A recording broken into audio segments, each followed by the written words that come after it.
이 시간 우리에게 주시는 하나님의 말씀은 요한복음 3장 22절에서 30절까지 말씀입니다. 한 절씩 교독하시고 마지막 절은 함께 합독하시겠습니다. 그 후에 예수께서 제자들과 유대 땅으로 가서 거기 함께 유하시며 세례를 베푸시더라. 요한도 살렘 가까운 에논에서 세례를 베푸니 거기 물이 많음이라. 그러므로 사람들이 와서 세례를 받더라. 요한이 아직 옥에 갇히지 아니하였더라. 이에 요한의 제자 중에서 한 유대인과 더불어 정결 예식에 대하여 변론이 되었더니 그들이 요한에게 가서 이르되 랍비여, 선생님과 함께 요단강 저편에 있더니 곧 선생님이 증언하시던 이가 세례를 베풀매 사람이 다 그에게로 가더이다. 요한이 대답하여 이르되 만일 하늘에서 주신 바 아니면 사람이 아무것도 받을 수 없느니라. 내가 말한 바 나는 그리스도가 아니요 그의 앞에 보내심을 받은 자라고 한 것을 증언할 자는 너희니라. 신부를 취하는 자는 신랑이나 서서 신랑의 음성을 듣는 친구가 크게 기뻐하나니 나는 이러한 기쁨으로 충만하였노라. 함께 합독하겠습니다. 그는 흥하여야겠고 나는 쇠하여야 하리라 하니라. 아멘. 이 시간 요한복음 강해 사랑이 사명에게 라는 제목으로 하나님 말씀 선포할 때에 많은 은혜 받으시기 바랍니다.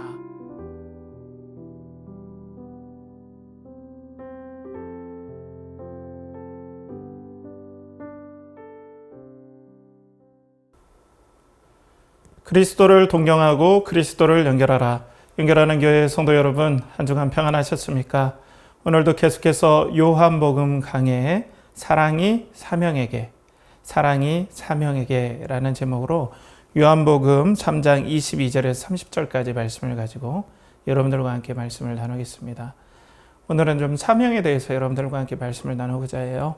이 사명이 어떻게 보면 하나님께서 우리에게 주신 미션이라는 우리의 어떤 강박도 있을 수 있고 부담도 있을 수 있습니다. 그런데 그것이 어떤 부담으로 작용하는 것이 아니라 우리에게 은혜와 사랑이라는 이 주제를 가지고 여러분들과 함께 말씀을 나누고 싶습니다.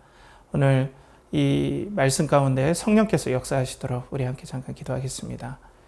하나님 아버지, 오늘도 성령께서 역사해 주셔서 말씀을 전하는 저에게 성령의 기름 부음이 넘치게 하여 주시고 또 듣는 우리 성도님들의 마음속에 듣는 마음 또 은혜의 마음들을 허락하여 주셔서 이 말씀이 귀한 은혜의 역사의 통로가 되게 하여 주시옵소서.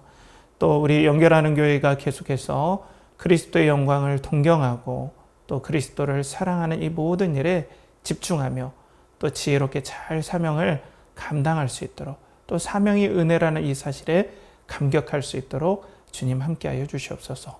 예수님의 이름으로 기도하옵나이다. 아멘. 자, 사명하면은 저는 어렸을 때 이런 것들이 좀 생각이 납니다. 저는 어렸을 때 좀 저희 어머니와 또 저와 누님들의 터울이 좀 차이가 나요. 적게는 7살 뭐 이렇게 차이가 나는데 누님들이 신앙이 좋기 때문에 저에게 이런 교육들을 했습니다. 어머니와 함께. 그게 뭐냐면 다른 사람들이 네 꿈이 무엇이냐라고 물어본다면 이렇게 대답을 하래요. 저는 저의 모든 삶이 하나님께 영광을 돌리는 것입니다. 라고 이렇게 말하도록 교육을 받았습니다. 당시 1970년대, 80년대 이때는 아이들에게 꿈을 물어보면 1등이 대통령이었습니다. 요즘 아이돌이라고 하더라고요. 아니면 우스갯소리로 어떤 애들은 부동산 업자, 아파트, 빌딩 주인, 이런 얘기도 한다고 하던데, 저희 때는 대통령이 보통 꿈이고, 조금 넓게는 장군, 아니면 선생님, 이런 게 꿈이었는데, 저에게 이런 꿈에 대해서 이렇게 가르쳐 주시는 이런 가정의 이런 분위기는 좀 독특했어요. 그 당시에는. 그래서 저도 좋았습니다. 왜냐하면 다른 친구들은 대통령이라고 할 때 저는 하나님께 영광이라고 하면 뭔가 차별돼 보이잖아요. 그래서 어르신들이 여쭤보면 예, 하나님의 영광을 위해 사는 것입니다 할 때 그 당시 시골 어른들이 무엇을 알겠습니까? 넌 참 꿈이 특이하다. 뭐 이 정도의 반응이셨던 것 같습니다. 자, 우리는 누구나 하나님께 받은 사명들이 있어요. 성도들에게는. 그리고 이 사명은 우리의 삶을 살아가야 할 이유가 있습니다. 여러분들도 그렇잖아요. 여러분도 하나님 앞에 받은 사명이 있고 또 이 사명은 우리가 삶을 살아가야 될 이유가 되는데 세상 사람들은 사실 엄밀히 말하면 사명이 없습니다. 좀 더 구체적으로 말하면 사명을 잃어버렸다라고 해야 되겠죠. 그렇기 때문에 그들은 없는 사명을 그들의 꿈이나 또 소망, 또 버킷리스트 아니면 야망 이런 걸 가지고 사명에 가깝게 해석을 해서 나름대로 목표를 살고 그렇게 갑니다. 그렇지만은 원래 우리 인류나 또 성도들이 가지고 있어야 될 사명은 자기의 꿈과 소망이 아니라 바로 하나님의 영광이 우리의 사명이 되는 것입니다. 그 영광을 위해서 우리가 지음을 받았기 때문이죠. 근데 그 영광은 뭐냐면 하나님의 인격과 성품이 우리의 삶과 또 가정과 직장과 삶에서 드러나는 일이 바로 이 하나님의 영광이라는 거예요. 또 영광을 다양하게 이 영광을 뭐 한 단어로 아니 한 문장으로 풀이하기는 정말 힘들지만 대략 이 정도로 우리가 알 수 있습니다. 그런데 이렇게 귀한 사명을 가지고 우리가 살다 보면은 그 사명에 열심을 내다 보면 더 사명을 주신 이유, 하나님의 영광에 정말 집중해야 되는데 그 사명이라는 일 그 자체에 함몰될 때가 너무나 많아요. 이럴 때가 있다는 겁니다. 그러면 사명에 집중하는 줄 알았는데 오히려 사명에서 이탈하는 경우가 너무나 많습니다. 좀 아이러니하죠. 자, 그래서 먼저 우리가 하나님의 영광을 위해서 사는 이 사명을 위해서 우리가 사는데 그러면 항상 우리가 잊지 말아야 될 것은 사명의 이유, 우리가 왜 사명을 감당해야 되는지 하는 이 이유에 대해서 알아야 된다는 거예요. 그래서 우리가 하나님의 영광을 위해서 사명의 이유가 있음을 알아야 된다. 그래서 우리의 사명의 이유가 있습니다. 라는 게 첫 번째 단락입니다. 사명의 이유가 있습니다. 자, 우리 이 사명을 우리가 감당할 때 참 앞에서도 말씀드렸지만 일이 잘 될 때는 오히려 사명에 집중하기보다 사명의 목표와 이유를 잊어버릴 가능성이 오히려 큽니다. 자, 오늘 본문의 세례 요한의 제자들, 세례 요한이 아니라 세례 요한의 제자들이 바로 이 경우에 해당했어요. 세례 요한이 짠 나타났을 때 선지자, 400년 만에 선지자가 나타나니까 사람들이 메시아가 오실 것에 대한 기대를 가지고 그 선지자가 하는 말과 또 그 선지자가 베푸는 세례에 유대가 들썩들썩했죠. 수많은 군중들이 이 선지자 앞에서 하나님 앞에 무릎을 꿇고 세례를 받으면서 죄를 회개하고 또 메시아 오는 것들을 기다리고 있었어요. 그런데 이렇게 계속해서 집중하다 보니까 그들이 사역의 이유를 잃어버렸던 것 같은 이 느낌을 좀 받아요. 왜냐하면 예수 그리스도께서 오심으로 말미암아 그들의 사역이 어떤 이유를 향해 가는지 각성하게 되는 계기가 된 거예요. 예수님의 등장과 함께. 왜냐하면 그들이 세례를 주는 건 메시아를 준비하는 거잖아요. 그런데 그 메시아가 나타났기 때문에 그들이 왜 이 세례를 주는지 또 세례 요한의 사역은 무엇이고 사명은 무엇인지에 대한 그 사명의 이유에 대해서 새롭게 깨닫고 각성하는 시간, 그 계기가 찾아온 거예요. 그래서 오늘 본문 22절, 23절에 보면 그 후에 예수께서 제자들과 유대 땅으로 가서 거기 함께 유하시며 세례를 베푸시더라. 요한도 살렘 가까운 에논에서 세례를 베푸니 거기 물이 많음이라. 그러므로 사람들이 와서 세례를 받더라 라고 말씀하고 있습니다. 그런데 여기에서 예수님께서 직접 세례를 베푼 건 아니고요. 요한복음 4장 2절에 보면 이렇게 나오죠. 예수께서 친히 세례를 베푸신 것이 아니요 제자들이 베푼 것이라 라고 말씀하고 있어요. 자, 그러니까 예수님의 제자들이 세례를 베풀면서 어떻게 보면 요한의 역할을 막 대체하고 있는 거예요. 그러니까 예수 그리스도께서 나타남과 동시에 세례 요한의 사역이 마무리가 된다라는 사인과 메시지가 딱 오는 거죠. 그죠?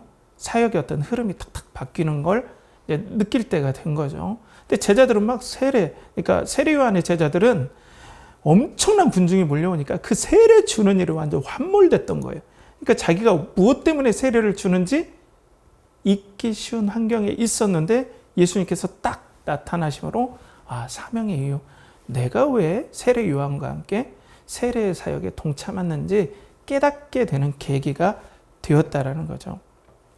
자, 사랑하는 성도 여러분, 이 사명은 우리에게 이 사명이란 일 자체에 함몰되거나 아니면 세상에서 말하는, 회사에서 말하는 어떤 프로젝트의 성과를 내야 되는 그런 결과는 좀 다릅니다.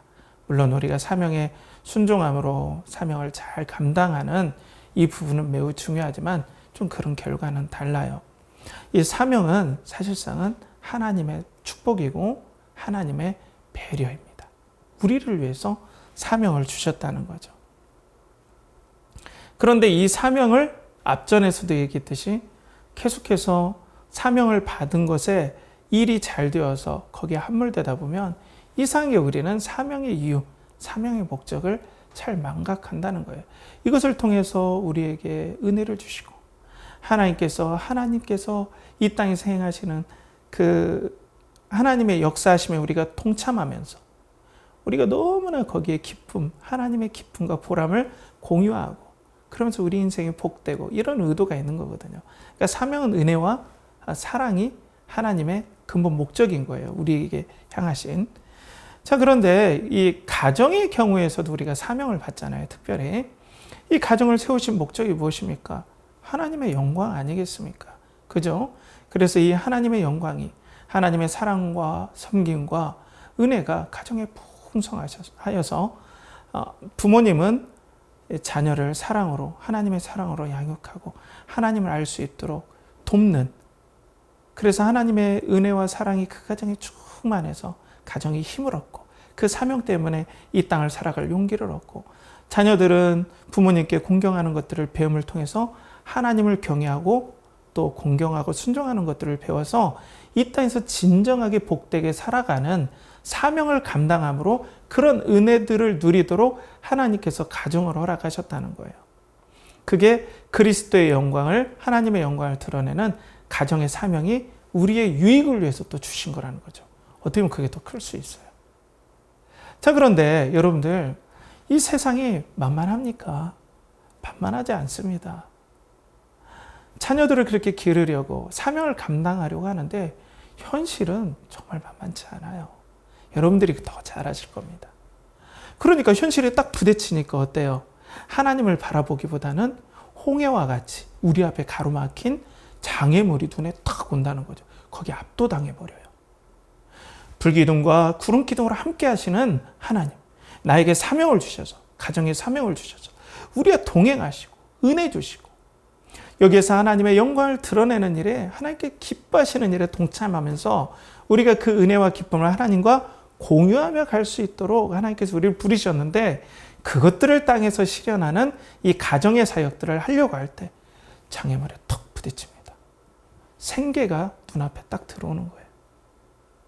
이 거친 세상, 사바나 정글과 같은 이 세상에 살려면 어때요? 생존해야 되는 거거든요. 생존하려고 하니까 특별히 한국 사회에서 생존은 교육과 밀접한 관련이 있습니다. 어느 대학 나오고 또 어느 학과를 나오고 그래서 어떤 직장을 들어가느냐, 이런 부분들이 아주 중요해요.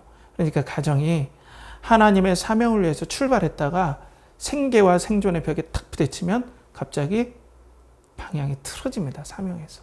어느 쪽으로 향합니까? 생존 쪽으로 향합니다.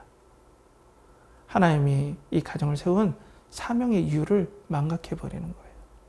하나님 우리를 배려하시고 이 땅에서 우리를 살리시고 이 땅에서 우리에게 하나님의 사랑과 하나님께 누리시는 보람과 기쁨을, 사명을 감당하면서 이 땅을 살아가면서 장애물이 부딪혔을 때 하나님과 의논하며 하나님의 힘을 받으며 그것을 뛰어넘는 기쁨을 누리도록 우리를 불렀는데, 생존의 벽에 부딪히고 생계의 벽에 부딪히니까 먼저는 나도 직장에서 막 이 가정을 내가 건사해야 되겠다고 열심히 사는 건 좋지만은 이제 생존에 매달리게 되는 거예요. 사명은 잊어버리고, 자녀 양육도 마찬가지예요. 생존을 위해서 교육을 시키는 거예요. 목사님, 저도 너무 부끄럽지만 그게 왔다 갔다 해요. 제가 계속 그렇게 안 하려고 부단히 노력하고 다시 한번 저도 정신을 바짝 차리려고 합니다. 여러분도 쉽지 않고 모두가 쉽지 않습니다. 그런데 우리가 잊지 말아야 될 건 가정의 사명을 주신 이유는 하나님의 은혜와 사랑이라는 거예요. 자, 그래서 이 세례의 장소를 우리가 생각할 때 정말 하나님이 우리에게 사명을 주신 것이 얼마나 은혜인지 우리가 다시 한번 되짚어 볼 수 있다는 겁니다. 이 세례의 장소에 예수 그리스도께서 세례 요한 앞에 나타나셨습니다. 그리고 예수님은 하나님의 어린 양이 되어서 우리의 모든 죄들을 세례를 받으심으로 우리의 모든 죄를 당신이 가져가셨어요. 이걸 죄의 전가라고 하는데요. 구약에서는 제사를 드리기 전에 제물에게 이 예배자가 하나님 앞에 제사를 드리는 사람이 제물에게 안수를 해요. 그것도 꼭 안수를 합니다. 나의 모든 죄가 이 어린 양에게, 이 제물에게 다 전가됩니다. 이 어린 양이 접니다. 그렇게 믿고 어린 양을 제물로 드립니다. 라는 거거든요. 그러니까 오늘 세례의 장소에 나타나신, 세례 요한 앞에 나타나신 예수 그리스도는 어린 양으로서 우리의 죄를 다 감당하시기 위해서 이 땅에 오셨다라는 거예요. 이 예수님께서 우리를 위해서 죽음까지 함께 하셨고, 우리를 위해서 저주받는 데까지 함께 하셨고, 우리를 위해서 지옥을 우리 대신 경험하시는 자리까지 세례의 장소에서 그렇게 되리라는 것을 우리에게 보여주셨다는 거예요. 내가 너희를 이렇게 사랑하고 내가 너희를 위해서 죽을 어린 양이다. 내가 너희들이 죽어야 되는 그 죄를 내가 다 담당하겠다. 내가 끝까지 너희를 버리지 않겠다. 이 세례의 장소가 그런 의미가 있다라는 거예요. 자, 그래서 우리가 정말로 신뢰하는 사람을 뭐라고 표현하냐면 내가 지옥에라도 당신을 따라가겠습니다. 그런 얘기 하잖아요. 그 정도로 당신 따라가면 절대 당신은 나에게 해를 끼치지 않고 진정으로 나를 위해 주고 진정으로 나를 희생할 뿐이라는 걸 신뢰합니다. 이런 표현이잖아요. 그러면 오늘 세례 요한을 비춰주는 이 성경에서 또 그 사명에 대해서 논하는 이 자리에서 진정한 세례를 받으시고 우리를 위해서 죽음의 세례, 또 십자가의 세례, 어린 양으로서 당신이 죄를 짊어지는 주의 세례를 받는 그 예수 그리스도가 우리에게 성경은 보여주고 있다는 겁니다. 그래서 이런 예수님이라면 내가 정말 죽는 데까지 따라갈 수 있다. 우리 가정의 주인이신 이 예수 그리스도의 사명을 우리가 행해 간다면 그냥 사명을 우리에게 주시고 너 이거 꼭 이뤄야 돼. 너 이거 이루지 않으면 축복하지 않아. 너 이거 꼭 사명 줬으니까 이뤄. 이것이 아니라 내가 너와 함께한다. 죽는 데까지 내가 죽음의 세례, 또 어린 양이 되는 그 세례까지 함께하는 임마누엘 되는 바로 내가 너의 구주다. 내가 너의 가정과 죽을 때까지 함께한다. 생명을 다해 함께했다. 내가 너를 도와주겠다. 그리고 너의 가정에 항상 임재하며 이 생존 세계에 치열하지만 내가 주는 이 사랑과 내가 주는 이 은혜를 힘입어서 하나님의 사명, 이 땅에서 자녀를 길러내고 또 이 땅에서 직장에 나가고 그래서 나와 함께 동행하는 그 일에 내가 너와 영원히 함께하겠다. 이런 은혜가 이 세례의 장소에 주님께서 우리에게 보여주시는 메시지라는 거죠. 그래서 이 주님과 동행하면서 우리가 가정의 사명을 이룰 수 있는 거예요. 그러니까 하나님의 영광은 하나님께서 우리에게 가정에게 베풀어 주신 은혜와 그리고 사랑이라는 거죠. 그것 때문에 우리가 이 땅을 진짜 살 수 있는 거예요. 오히려 생존에 붙잡히면 믿음에서 떠나가고 세상의 종로로 타지만 사명의 이유를 알고 사명의 이유가 하나님의 영광이고 그 영광을 따라갈 때 그 영광을 쫓아가는 것이 하나님의 은혜와 사랑, 우리에게 베푸시는 이 복된 은혜와 사랑이라는 걸 우리가 알 때 우리가 정말 진실되게 사명에 순종하면서 나갈 수 있다는 거죠. 그런데 우리가 삶을 살다 보면 이 사명의 이유를 잃을 때가 많다는 겁니다. 그게 바로 세례 요한의 제자들이 지금 겪는 거예요. 그래서 오늘 본문 24절에 보면 요한이 아직 옥에 갇히지 아니하였더라. 이 말씀은 뭐냐면 옥에 갇힐 때까지 아니면 또 세례 요한이 순교할 때까지 이 세례 사역이 계속 이어질 건데, 이 말씀에 조금 암시되는 게 뭐냐면 그때까지도 요한의 제자들은 세례 사역에 좀 집착할 것이다 라는 걸 은근히 보여줍니다. 사명의 이유를 잊고 그 일 자체에 몰두할 것이다. 사명의 이유를 좀 잃어버릴 것이다 라는 메시지를 우리에게 계속해서 보여준다는 거죠. 그럼 왜 그랬을까요? 왜 세례 요한의 제자들은 예수 그리스도께서 오셨음에도 불구하고, 뒤에 보면 제가 더 자세히 설명하겠지만, 왜 예수 그리스도 우리 주님과 경쟁하듯 이 세례 사역을 한단 말이에요? 왜 그랬을까요? 그것은 앞에서 말씀드렸듯이 예수 그리스도께서 오심으로 이 예수 그리스도께서 우리를 죽을 때까지 임마누엘 해주시고 우리를 이끌어 주시고 또 그 사명을 감당함으로써 하나님께서 우리를 지키시고 또 사랑과 은혜의 힘입어 이 땅을 살아가게 해주시는 그 본체이신 예수 그리스도께서 오셨다라는 걸 이들이 잘은 모르는 것 같아요. 물론 그 제자 중에 예수님의 제자가 된 사람도 있지만 대부분이 몰랐던 것 같아요. 내가 나사렛 이 촌사람, 이 청년을 의지하게는 불안하다는 거죠.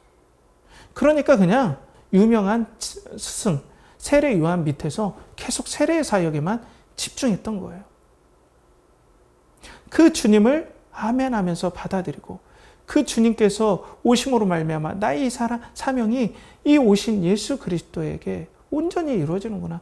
이 예수님이 이렇게 놀라운 분이구나 라고 하면서 정말 기쁨으로 예수님을 따라가지 않았다는 거죠. 그냥 사명이라고 주어진 일에 몰두하다가 진짜 사명의 이유와 목적을 잃어버린 케이스가 바로 오늘 세례 요한의 제자들이라는 겁니다. 사랑하는 성도 여러분, 우리는 하나님의 사명을 받은 사명자입니다. 목사면 사명자가 아니에요. 여러분들도 하나님의 사명을 받으셨습니다. 그죠?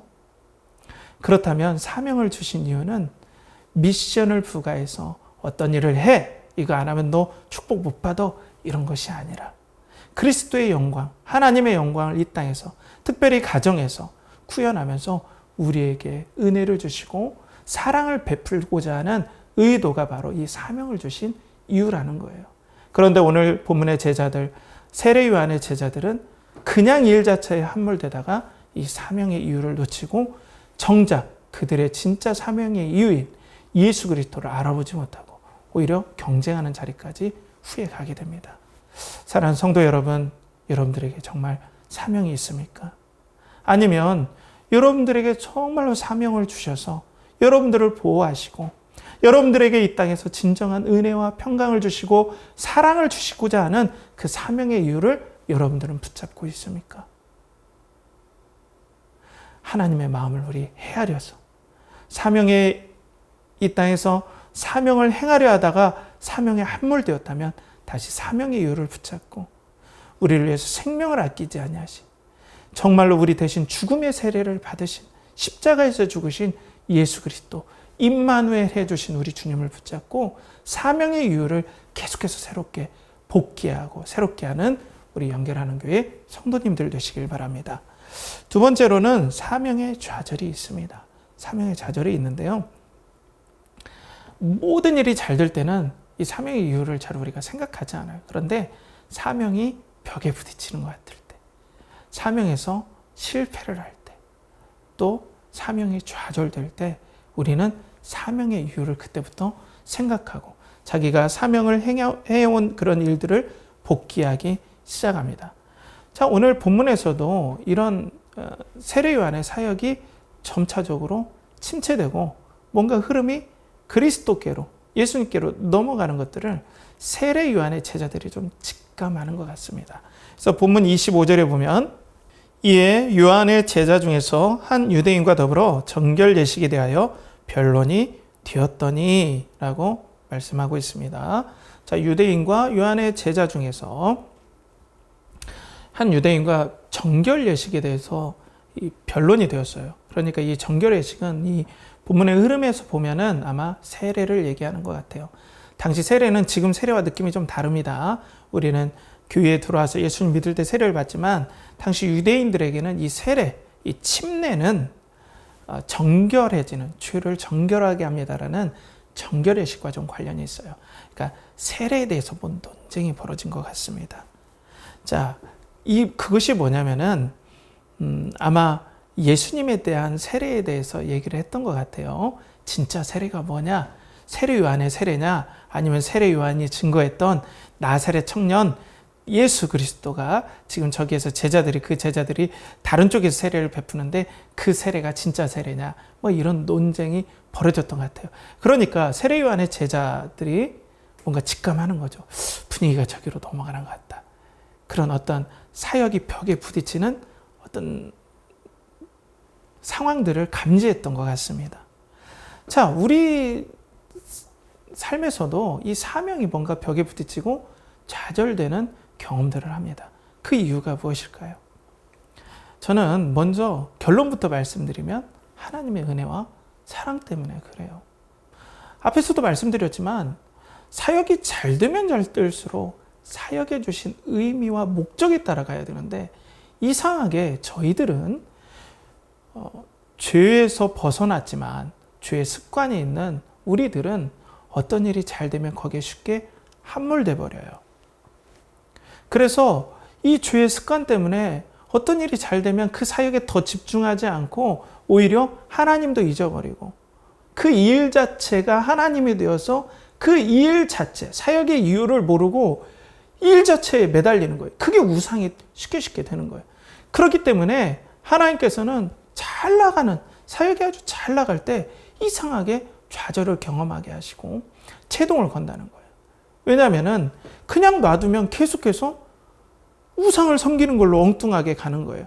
그러니까 죄가 들어온 이상 하나님의 사랑의 척도는 어떻게 보면 얼마나 개입해 주시느냐가 사랑의 척도가 된다는 거예요. 얼마나 우리 삶 가운데 개입하셔서 죄로 더 나갈 때 그리고 엉뚱한 길로 갈 때 막아주시느냐. 얼마나 자주, 얼마나 우리 삶 가운데 정말 주밀하게 하나님께서 개입하시는 정도가 우리의 은혜와 사랑, 하나님의 은혜의 사랑을 우리에게 드러내는 정도가 된다는 겁니다. 그러니까 우리의 사역이 잘 나가다 좌절을 경험하는 건 하나님의 개입이고 은혜와 사랑이라는 거죠. 저도 부끄럽지만은 제 군 생활이 좀 그랬던 부분들이 있습니다. 제가 학사장교로 3사관학교에서 위탁교육을 받을 때 정말 하나님의 영광을 위해서 훈련받기로 했어요. 저녁에 피곤하지만 다른 동기들이 잘 때 막 눈물을 흘리면서 기도했어요. 하나님, 이 기간 동안 정말 하나님의 영광을 위해서 살기를 원합니다. 그리고 정말 이 군 생활이 하나님께서 기뻐하시는 군 생활이 되기를 원합니다. 기도했어요. 그러니까 어땠을까요? 거짓말처럼 제가 그때 느끼기에 요셉이 애굽에서 하나님께서 요셉과 함께 하시는 게 정말 군 생활에서 내가 경험하는 이런 거구나 라는 그 정도로 하나님께서 도와주시는 게 느껴질 정도였어요. 일하는 것마다, 훈련 받는 것마다 너무나 형통한 거예요. 알겠더라고요. 제 능력을 넘어서는 하나님의 은혜, 도우심을 알겠더라고요.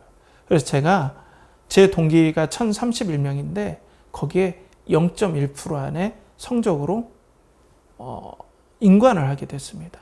그러면 제가 어떨까요? 이 사명을 주신 이유는 군생활에서 하나님과 긴밀히 동행하고 하나님과 정말로 함께하라는 하나님의 귀한 은혜구나. 나 여기에 집중해야지. 이게 아니라 벌써 까먹기 시작하는 거예요. 어떻게 까먹겠습니까? 나는 대한민국 최고의 소대장이다. 나는 어떤 부대 가도 난 잘할 수 있어. 벌써 교만해져요. 그래가지고 제가 자대에 배치를 받았는데 저희 부대의 지휘관께서 어떤 얘기를 하셨냐면 저보고 나는 내 군생활 동안 너처럼 멍청한 소대장은 처음이다. 이런 소리를 들었습니다. 자, 그런 좌절을 겪으면서 제가 무엇을 생각했겠습니까? 사역의 이유, 사명의 이유를 복귀하게 됐어요. 그 은혜 때문에 제가 지금 목회의 길에 들어선 계기가 되었는데요. 동일합니다, 여러분. 여러분들 삶 가운데서 여러 가지 좌절을 경험하지 않습니까? 아니, 하나님의 영광을 위해 시작된 사업, 하나님의 영광을 위해 시작한 직장생활, 하나님의 영광을 위해서 가정을 꾸리고, 그런데 엄청난 좌절과 장애물을 경험합니다. 그것이 하나님께서 여러분들을 버렸다라는 사인이 절대 아닙니다. 하나님은 주밀하게 여러분들을 지켜보고 계세요. 사랑하니까. 십자가에서 아들을 아끼지 않고 준 사랑하는 자녀니까. 얼마나 마음이 여러분만 보면 사랑으로 불타오르겠습니까? 너무나 귀하고 이 땅에서 너무나 이 땅의 사명뿐 아니라 사명을 통해서 은혜와 또 감격과 기쁨들을 이 땅에서 풍성하게 누리게 하고자 하는 하나님의 그 뜨거운 사랑이 여러분에게 1초도 쉬지 않고 바라보고 있다는 거예요. 향하고 있다는 겁니다. 그러니까 우리가 사명의 이유를 이탈해버리고 사명 자체의 그 일이 우상이 되거나 아니면 경로를 이탈할 때 하나님 우리에게 개입하시고 때로는 좌절을 경험하게 하심으로 사명의 이유를 다시 한번 새롭게 한다는 거죠. 그렇기 때문에 여러분들 사도 바울이면 사역의 형통의 상징일 것 같잖아요. 그렇지 않아요. 사도 바울이야말로 엄청난 좌절을 경험합니다. 엄청난 장애물을 경험합니다. 오늘 고린도후서 1장 8절 9절에 보면 자신의 사역에 대해서 이렇게 고백을 해요. 8절 9절에 보면 형제들아 우리가 아시아에서 당한 환난을 너희가 모르기를 원하지 아니하노니 힘에 겹도록 심한 고난을 당하여 살 소망까지 끊어지고 우리는 우리 자신이 사형 선고를 받은 줄 알았으니 이는 우리로 자기를 의지하지 말고 오직 죽은 자를 다시 살리시는 하나님만 의지하게 하심이라. 사랑하는 성도 여러분, 사형 선고를 받은 줄 알았대요. 그리고 살 소망이 끊어졌다. 그리고 힘에 겹도록 심한 고난을 받았다. 아니, 하나님께서 순풍으로 완전히 미뤄줘도 이것도 겨우 사역을 감당할까 말까 한데 그 하나님의 위대한 사람이 사역을 할 때 심한 고난, 사형 선고를 받았고 살 소망 또 끊어져 버리고 이런 것들을 왜 경험하게 해주시겠습니까? 사도 바울의 사역이 형통하면 형통할수록 하나님께는 거기에 주밀하게 하나님을 의지하면 안 되게끔 그래서 하나님과 긴밀히 동행하면서 사명의 이유에 대해서 절대 잊지 않고 경로를 일탈하지 않고 하나님의 기쁨을 누릴 수 있도록 하나님께서 주밀하게 인도하시면서 개입했다는 거예요. 이게 바울을 저주한 바울에게 징계를 내린 일일까요? 절대 아니죠. 하나님은 이런 사랑을 가지고 바울의 삶을 끝까지 사랑으로 인도하십니다.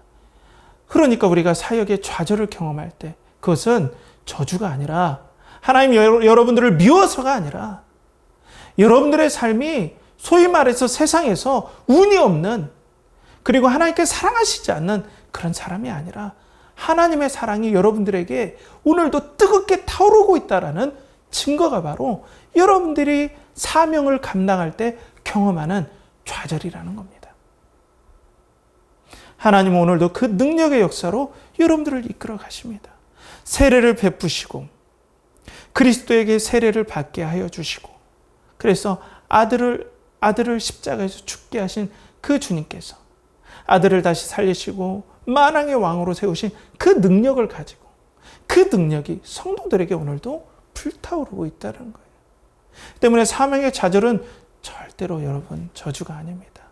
혹시 가정에서 여러분들 사명이 또 하나님의 열심을 위해서 정말 자녀들을 양육했는데 그런 모든 것들이 좌절을 경험하고 또 장애물로서 여러분 앞에 떡 버티고 서 있습니까?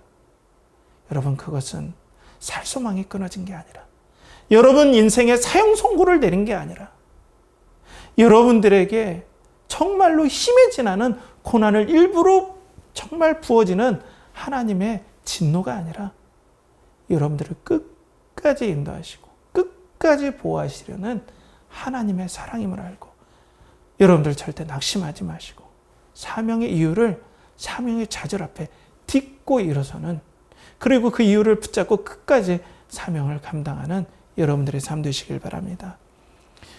또 우리에게는 이 하나님의 영광을 위해서 이 사명의 영광이 있음을 알아야 됩니다. 오늘 본문의 이제는 본격적으로 이 세례 요한에 대해서 이제 얘기를 합니다. 세례 요한의 제자들과 다르게 이 사명의 이유와 또 사명의 목적에 계속해서 초점을 잃어버리지 않습니다. 오늘 본문 27, 28절에 보면 요한이 대답하여 이르되 만일 하늘에서 주신 바 아니면 사람이 아무것도 받을 수 없느니라. 내가 말한 바 나는 그리스도가 아니요 그의 앞에 보내심을 받은 자라고 한 것을 증언할 자는 너희니라. 하늘에서 주신 바 아니면 사람이 받을 수 없다. 그러니까 어때요? 나에게 사람들이 오지 않고 그리스도에게 다 가는 건 하나님의 역사하심, 나에게 주신 사명이 지금 잘 이루어지고 있는 거다. 우리가 경험하는 지금 사역의 그 좌절이 실패가 아니라 지금 하나님의 역사하심이, 그리스도의 역사하심이 잘 진행되고 있는 것이다. 그리고 나는 그리스도가 아니다. 너희들 정신 차려야 된다. 그런 거예요. 제자들에게. 너희들 정신 차려. 우리는 그리스도를 드러내기 위해서 온 사람이지 세례만 주기 위해서 온 사람이 아니야. 라는 거예요. 우리는 그의 앞에 보내심을 받은 자라고 너희가 증거하면서 사람들을 그리스도에게 보내도록 해야 되는 게 너희의 사명 아니냐. 근데 너희는 왜 그리스도와 마치 세례를 경쟁하듯이 그리스도께서 저쪽에 세례를 주는데 그것들 경쟁하고 못마땅히 여기고 그렇게 너희들이 생각하느냐라고 지금 이 세례 요한이 얘기를 하는 것입니다. 그런데 제자들은 이것들을 잘 받아들이지 못하는 것 같아요.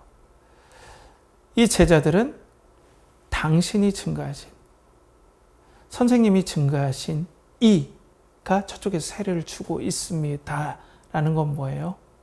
예수님을 아직 그리스도로 제자들은 인정하지 않았던 것 같아요. 몇몇 빼고는.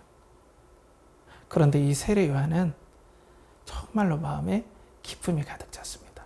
사명의 이유를 알기 때문에. 내가 지금 나에게 오던 사람이 다 그리스도로 가는 건 드디어 잘된 일이다. 우리 이것을 왔지 않냐. 이렇게 생각하고 있다는 거죠. 자, 그러면서 세례 요한이 왜 이렇게 그러면은 사명의 이유를 잃지 않고 이 사명의 목적에 계속해서 초점을 맞추고 흔들리지 않을 수 있었던 그 이유에 대해서 오늘 본문은 이렇게 보여줍니다. 29절에 보면 신부를 취하는 자는 신랑이나 서서 신랑의 음성을 듣는 친구가 크게 기뻐하나니 나는 이러한 기쁨으로 충만하였노라 라고 말씀하고 있어요. 그러니까 지금 이 세례 요한은 신랑의 친구라는 정체성을 가지고 있어요. 당시 유대 사회에서는 신랑이 결혼할 때 신랑이 결혼하는 제반의 모든 준비라든지 또 진행되는 모든 것들을 신랑의 친구가 담당하면서 신랑이 정말 결혼식을 잘 이루어지도록 친구가 그런 일을 했다는 거예요. 그러니까 이 친구의 모든 목적은 뭐예요? 신랑이 돋보이고 신랑의 행복한 가정을 신부와 만나게 이 결혼식을 잘 마무리하는 게 신랑의 친구의 하는 일이라는 것을 자기 일과 이것을 비유하면서 얘기를 하는 거예요. 그러니까 여기서 신랑은 예수 그리스도시고 신부는 누구겠습니까? 바로 하나님의 백성입니다. 하나님의 백성들이 신랑 되신 예수 그리스도를 잘 만나게 연결해주고 이 일에 어려움이 없게 하는 것이 바로 세례 요한의 사명이다라는 거예요. 근데 여기서 끝나지 않는 것 같아요, 여러분. 우린 이 신랑에 대해서 조금 더 묵상을 해봐야 됩니다. 이 신랑은 어떤 신랑입니까? 예수 그리스도시죠. 그런데 이 성경에서 나오는 이 신랑의 이미지를 우리는 단지 여기서 끝나면 안 되고요. 이 신랑은 앞전에서 얘기했듯이 바로 이 신부의 모든 허물과 죄를 당신의 것으로 지고 가는, 앞으로 당신의 생명을 바치 십자가에서 죽을 어린 양이라는 이 영광을 세례요한은 봤어요. 저분이 우리를 살리실 분이구나. 저분이 자신의 살을 찢고 그리고 피를 다 흘리셔서 하나님이 이 땅에 진짜 영원한 사람으로 오셔서 가장 낮아지시고 우리를 위해서 생명도 아끼지 않는 그 어린 양의 영광을 보니까 내가 정말 잘하고 있구나. 내가 이 그리스도를 위해서 사는 것, 내가 이 그리스도의 영광이 드러나게 하는 이 사명을 감당하고 사람들이 그 그리스도께로 가는 이 일이 너무나 잘 되고 있구나 하면서 그 영광을 보면서 너무나 기뻐했다는 거예요. 또 하나의 신랑의 영광이 뭡니까? 하나님을 버리고 우상을 음란히 섬겼던 그 백성. 마치 호세아서에 나오는 음탕한 여인, 자신의 남편을 버리고 다른 남자와 사귀며 음탕한 짓을 하는 고멜과 같은 그 백성을 내치지 않고 그 고멜을 끝까지 사랑함으로 끝까지 회복시키고자 노력했던 호세와 같은 신랑이 우리에게 찾아온 걸, 그 영광을 본 거예요. 우리를 버리지 않고. 우리가 때론 믿음이 흔들려서 세상에서 겼는지라고 우리를 생명을 다해 사랑해 주시고 우리를 목숨을 걸고 보호하려는 신랑 되신 그리스도가 아니라 감언이설로 아주 달콤한 말로 우리를 유혹하는 돈이, 성공이, 쾌락이 네 맘대로 사는 것이 네 인생의 행복이야 라고 그런 감언이설하는 세상에 눈을 돌리면서 정신을 못 차리는데 끝까지 생명을 다해서 찾으렸던 호세와 같은 신랑이 바로 예수 그리스도인 그 영광을 보게 된 거죠. 그리고 정말로 우리에게 이 땅에서 대부분의 사람들은 달면 삼키고 쓰면 뱉는데 그 대표적인 신랑이 어떤 신랑입니까? 저는 그게 야곱이라고 생각이 돼요. 야곱은 이쁜 라헬한테만 자기의 사랑과 자기의 모든 열정들을 줬어요. 라헬이 이쁘니까, 자기 마음에 드니까. 그러니까 그 라헬만 이뻐하고 자기 또 하나의 부인인 레아는 쳐다보지도 않았습니다. 버려버렸어요. 달면 삼키고 쓰면 뱉는.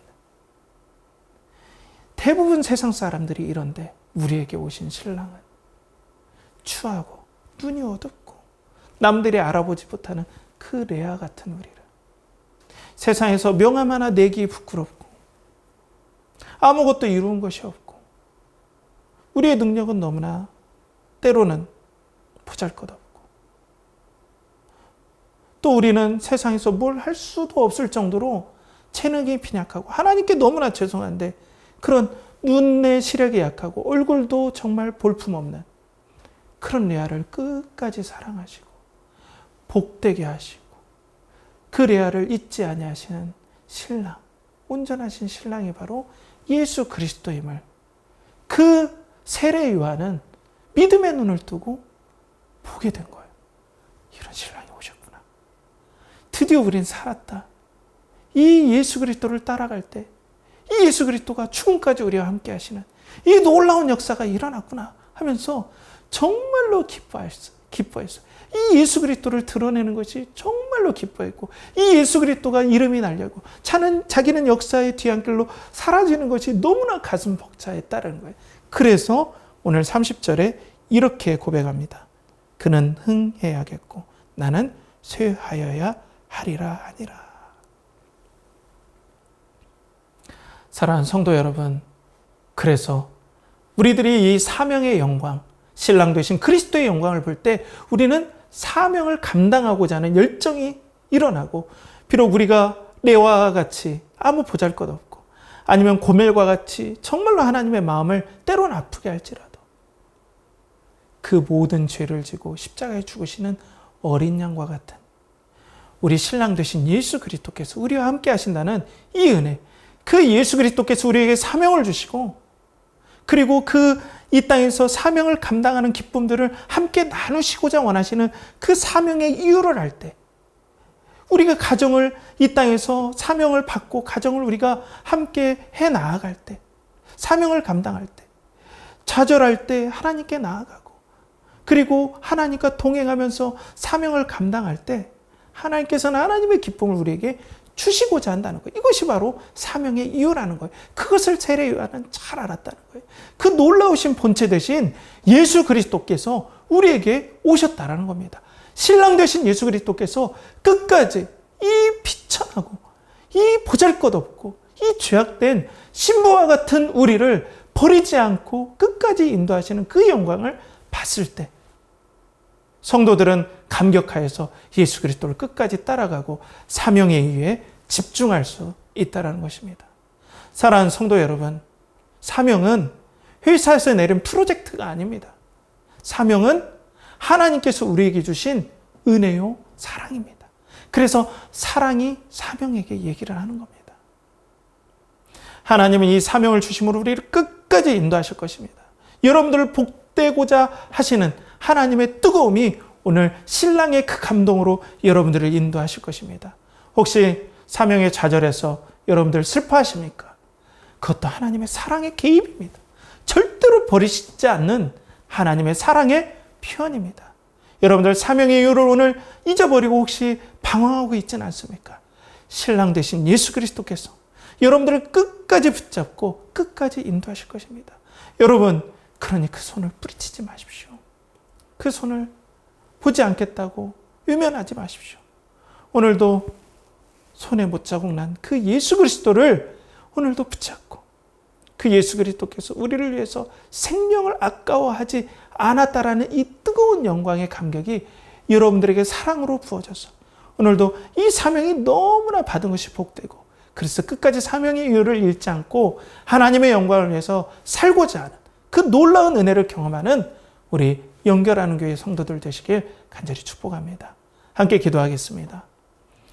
하나님 아버지, 오늘도 사랑의 사명에게 이 사명을 주신 것은 바로 사랑임을 우리가 잊지 않게 하시고, 그리스도의 영광을 위해 사는 이 모든 일이 우리의 유익임을 잊지 않게 하시고, 또 이를 위해서 신랑 되신 예수 그리스도께서 우리와 영원히 함께 하신다는 이 감격을 잊지 아니하고 살아가는 우리 연결하는 교회 성도들 되게 하여 주시옵소서.